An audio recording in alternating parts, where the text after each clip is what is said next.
है और पेन में कमी आती है, ट्यूमर के साइज में कमी आती है। हम जो 7 दिन पेशेंट को एडमिट करके ही इलाज करते हैं, और जब हम करते हैं तो हम देखते हैं कि हमारे पेशेंट 50, 60, 70, 80% तक रिकवरी करता है।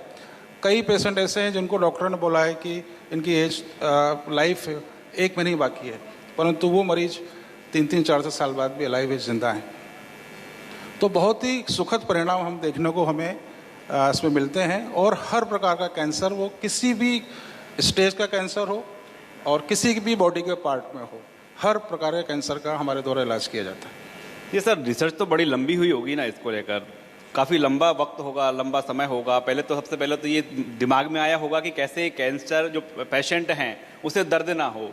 जी बिल्कुल सही कहा। हम लोग पिछले 91 से हम लोग काम करते हैं, और मुझे ये कहते हुए बहुत खुशी हो रही है कि आज हमारे बीच हमारे आदरणीय सज्जन सिंह जी वर्मा जी हैं।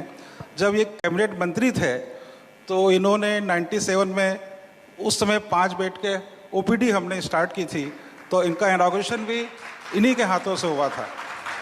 और इसके बाद 2003 में हमारे आदरणीय दिग्विजय सिंह चीफ मिनिस्टर थे, अंबिका सोनी जी थी, इन लोगों ने 100 बेडेड हॉस्पिटल का इनॉग्रेशन किया।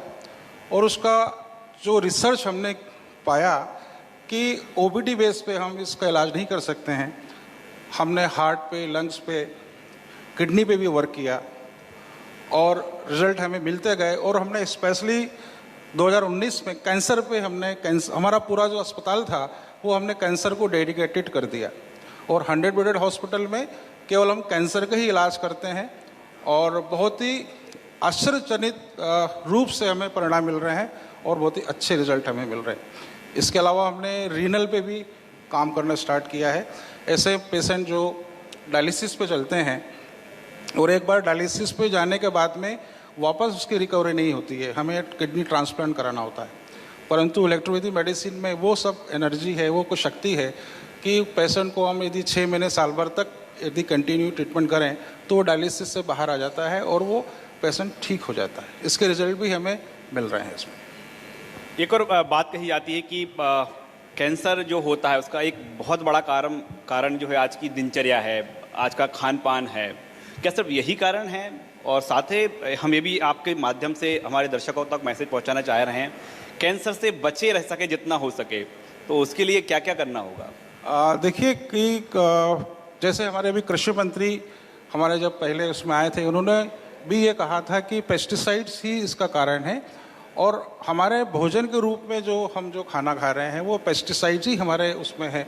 हम लोग रिफाइंड तेल की बात करते हैं, रिफाइंड तेल जो होता है वो बहुत ज़्यादा नुकसानदायक है। हम कहते हैं कि हमारे डॉक्टर बोलते हैं कि डबल रिफाइंड ऑयल लीजिए आप। तो क्योंकि रिफाइंड ऑयल कर रहे हैं तो हाई टेम्परेचर पर इसको हम बॉईल करते हैं, उसमें केमिकल से उसको हम लोग प्यूरिफाई करते हैं, तो वो एक पॉइजन हो जाता है। हमारे भोजन जो हम ले रहे हैं उसमें पेस्टिसाइड्स है, तो यही एक सब कारण है। इसके अलावा हम कहेंगे कि हमारी सरकार बोलती है कि तंबाकू हमें बंद करना चाहिए, तंबाकू के पाउच पे लिखा होता है इससे कैंसर होता है, सिगरेट के पैकेट पे लिखा होता है इससे कैंसर होता है, परंतु सरकार उसको पूर्ण रूप से नहीं बंद कर रही है। और मैक्सिमम ओरल कैंसर, टंग कैंसर के जो मरीज हैं 99% जो केस ऐसे होते हैं जो टोबैको का इस्तेमाल करते हैं और उन्हें कैंसर होता है। तो सरकार यदि पूर्ण रूप से बंद कर दे, प्रतिबंधित कर दे, तो निश्चित है कि उससे बचा जा सकता है। लोगों को पता है कि तंबाकू खाने से कैंसर होता है, फिर भी तंबाकू खाते हैं और कैंसर से ग्रसित होते हैं। और हम देखते हैं कि इतनी बुरी कंडीशन होती है उस पेशेंट की कि वो अपनी लाइफ कैंसर होने के बाद वो 6 महीने, साल भर भी जीवित नहीं रह पाता है। तो इसका खामियाजा उसको पूरे परिवार को उठाना होता है, ये बहुत ही दुखद है।